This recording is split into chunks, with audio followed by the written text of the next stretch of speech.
Čia mes dabar Suomijai. Važiuojam tokio tuneliuko.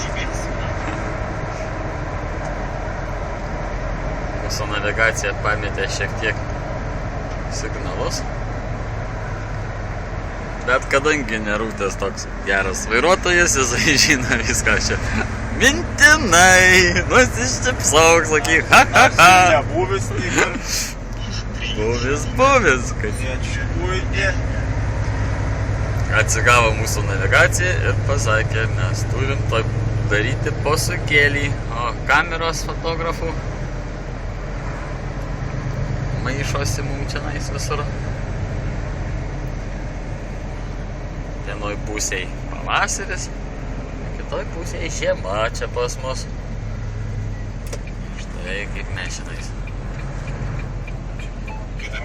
viešinamės. Na kągi, pratęsimas bus sekantį kartą. Iki.